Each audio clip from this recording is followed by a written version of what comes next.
C'est au Mondial de Paris 2022 qu'Alpine a dévoilé un concept car, l'Alpenglow, mais également sa future gamme de véhicules électriques. Au-delà des annonces déjà faites, ce sont deux gros SUV qui complètent la gamme déjà connue. Et ils seront loin de l'image de légèreté et d'agilité historique de la marque.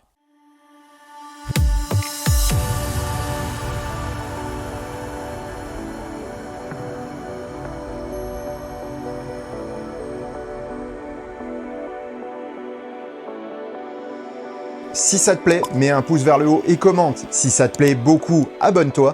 Et si ça te plaît vraiment beaucoup, dis-le partout. Merci. Pour beaucoup, Alpine est une marque légendaire, évoquant sportivité minimaliste et plaisir de conduite. Créée par Jean Rédélé en 1955, la marque a enthousiasmé plusieurs générations de passionnés, dont le petit garçon que j'étais. Si je n'ai pas connu la période originelle, j'ai grandi avec les dernières A110, les A310 et les GTA.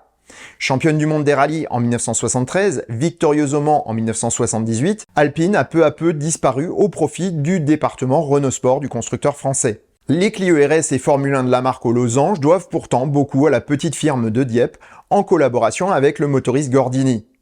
Depuis l'arrivée de Luca De Meo à la tête de Renault, Alpine redevient une valeur d'avenir et les projets sont légion. Ils prennent une place importante dans les projets tout électriques de la marque et on constitue la branche sportive. Formule 1 et A110 sont chargés de faire revivre l'esprit d'Alpine, mais l'expansion voulue par le patron ne s'arrête pas là. La R5 électrique à venir va également retrouver une version sportive au sein d'Alpine, tout comme dans les années 70 et 80. Bien avant les GT Turbo et les Clio RS, ce sont les R5 Alpine et Alpine Turbo qui faisaient le bonheur des amateurs de petites sportives. Cette nouvelle version est donc très attendue. Mais bon, si on veut faire décoller les ventes actuellement, le meilleur moyen d'y arriver est d'intégrer dans sa gamme un SUV surpuissant.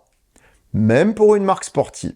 D'autres avant l'ont compris, et Porsche, Audi ou Lamborghini ont décliné une gamme SUV sportif aux grandes dames des puristes, mais à la satisfaction de leur clientèle.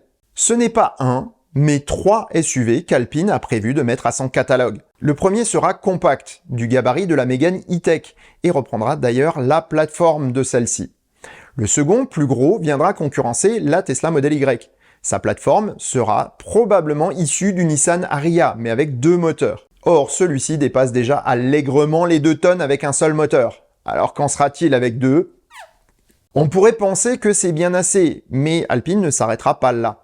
Voulu comme une marque mondiale, la création d'un gros SUV équivalent par exemple à des Audi Q8 e-tron Sport ou Porsche Cayenne est nécessaire sur certains marchés. Surpuissant mais extrêmement lourd, les puristes crient à l'hérésie, et dans un certain sens ils ont raison. Mais pourtant, même Lotus, apôtre de la légèreté et de la sportivité minimaliste, lance en ce moment même son SUV full-size. Pour le Britannique, proposer une telle auto n'est pas un problème si elle permet de soutenir financièrement les sportives et supercars de sa gamme. Porsche ou Lamborghini, voire même Alfa Romeo seraient probablement des marques disparues sans ces modèles. Et 911, Huracan ou Giulia n'existeraient probablement plus. En se basant sur ce constat, Alpine se doit d'entrer sur le marché des gros SUV puissants et a décidé de le faire avec des partenaires. Le communiqué de presse indique qu'Alpine développe son nouveau modèle avec un partenaire technique et industriel mais ne dévoile pas lequel. Il n'est pourtant pas compliqué de suivre la piste qui semble être la plus plausible. Luca De Meo avait en effet annoncé il y a quelques mois une collaboration avec Lotus pour la conception et la production de son SUV. On peut donc penser que l'Electre sera la base du nouveau gros SUV de la marque française. Mais ce n'est pas tout. Lotus est désormais la propriété du chinois Geely. Et oui, encore eux. Avec la joint venture Aurobay et de nombreux partenariats déjà officiels, il semblerait que Renault et donc Alpine aient établi une collaboration étroite avec le constructeur chinois. En conclusion, Alpine a des ambitions mondiales qui nécessitent d'apposer le logo de la marque sur des produits ne correspondant pas à leur ADN originel. Mais c'est pour la bonne cause puisque cela permettra à des produits de niche comme l'A110 ou la R5 Alpine d'exister. Et ça, personnellement, ça me fait rêver. Et sur ces bonnes paroles, je vous souhaite bonne route et vous dis à bientôt pour un prochain épisode du Choucroute Garage. Portez-vous bien!